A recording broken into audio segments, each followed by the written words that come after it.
Hi everyone! Welcome to Mr. Queen PH at ito ay isang astrology reading for you. Meron tayong full moon in Aries ngayong September 29, 2023 at 5:57 p.m.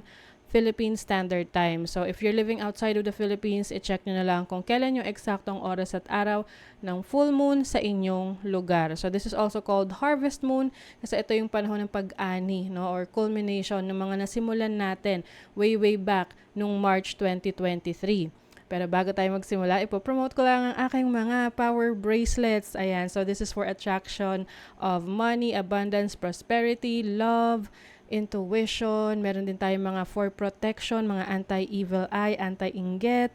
And then meron din tayong for balancing your chakras. At meron din tayong mga intention oils, multi-purpose oils for setting your intentions. And then, meron din tayong spell jar for protection and prosperity. So, lahat po yan available sa ating Shopee. Link on the description. Let's continue. Itong full moon in Aries is also a super moon, so malakas ang energy nito.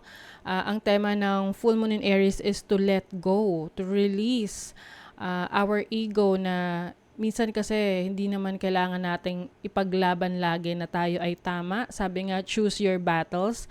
Kasi may mga pagkakataon na nasasayang lang yung energy natin sa mga bagay na hindi naman talaga makakatulong sa atin, sa pag-unlad natin. Let's say, pinairal mo yung init ng ulo mo, and hindi naman makakabuti sa'yo yon or doon sa tao na mapagbabalingan mo ng init ng ulo. Pwedeng magresulta lang yon ng problema or issues or conflict in the future.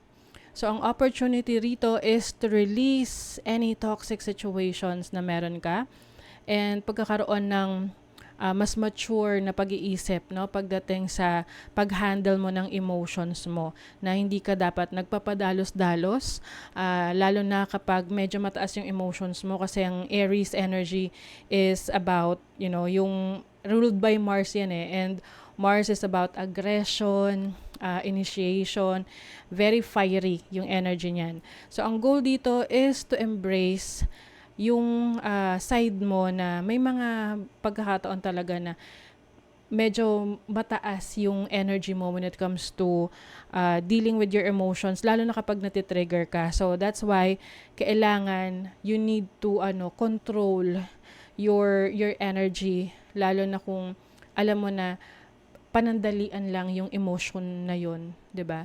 And then learning to surrender as well, na may mga bagay na hindi natin kayang makontrol, at kung paiiralin natin yung init ng ulo, yung bugso ng damdamin, baka imbis na maayos ang isang problema, mas lalo lang magulo, 'di ba? And even sa pagte-take natin ng actions, minsan very impulsive tayo out of our emotions. So learn to stop, think, and reassess the situation bago tayo mag-take ng action. For you, Pisces, the moon is in your second house of your money, your finances, your assets, your stability, your values. So I think you are sorting out, no, inaayos mo yung mga sources of income mo. Maaring you are doing or making multiple streams of income, no, na iba't ibang pinagkukunan ng pinagkakakitaan para mas lalo kang makarecover doon sa financial struggle or crisis mo in the past or even until now, especially that this is an opposition with your 8th house. So maaring yung iba sa inyo, meron kayong kailangang mga bayaran na loans or kailangan yung ayusin yung financial status nyo, or i-balance yung inyong finances during this time. So ngayon, you are working really hard at tinitingnan mo kung saan ka mas magkakaroon ng higher gain, no? Kumbaga, maaring you will be letting go of a career or a business or anything na source of income mo na hindi na siya ganun ka-reliable, at magfo-focus ka doon sa mas nagbibigay ng income for you, kasi you want na yung energy mo, yung time mo, yung binibigay mo doon sa trabaho na yon or sa source of income na yon is worth it, no? Kumbaga. And then, meron din itong challenging situation sa inyong sa inyong health, no? So, if there is something that you need to address sa inyong kalusugan, um, you have to finally bigyan ng ano yon, ng pansin, no?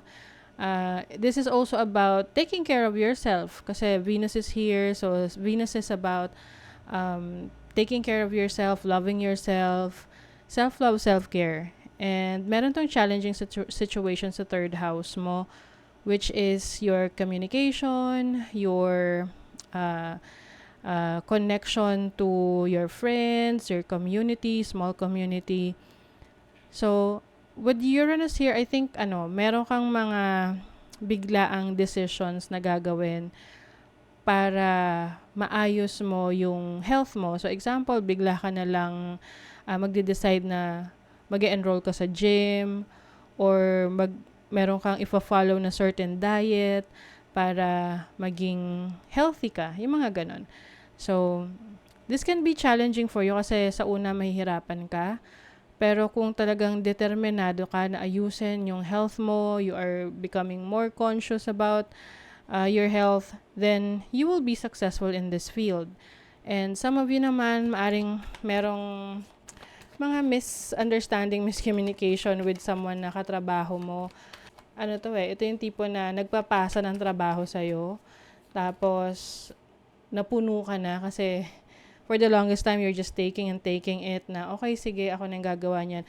But then, itong person na to is sumobra na. So, ngayon, I feel like you're going to bring this up. You will be talking to this person. Iko-confront mo to. Kasi minsan, kapag hindi tayo tumatanggi, hindi tayo nagre-resist, akala ng iba, okay lang yun. So, for you, you're going to stand up for your own. Okay? May judgment dito. So, this is about transformation. This is like a new you, a rebirth, bagong ikaw, a new version of yourself. You have the Ace of Cups. So, meron kang bagong source of happiness. This can be the new source of income, a new career, a new job. Can also mean a new relationship for some of you. You also have the Strength card. So, Leo energy to and Scorpio energy. I think ang nagpa-power up talaga sa'yo is yung lakas ng loob mo, no? Na ipagpatuloy ko ano man yung mga ginagawa mo ngayon, yung mga ventures mo, yung whatever you are working on right now. You also have the Hermit. So I feel also na mas nagsispend ka ng time being alone or umiiwas ka sa maraming tao. Maybe because gusto mo lang na mas makilala yung sarili mo or pwedeng pagod ka na sa toxic situation mo, especially sa trabaho to, sa career or sa office, no? Ang mga nakakasalamuha mo, it seems na you don't like their vibes or you feel like may mga taong nagte-take advantage of your kindness. So, it's better, parang you feel like it's better na,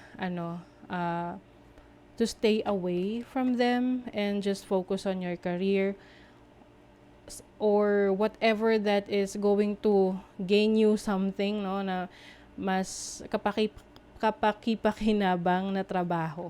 Okay? Nagawain. So, yun yung mas magiging focus mo. So, that is your reading, Pisces. Kung nagustuhan nyo ito, naka-resonate kayo, mag-comment kayo dyan, like, share, subscribe, para lagi kayong updated sa ating mga readings. Thank you so much, Pisces. See you again.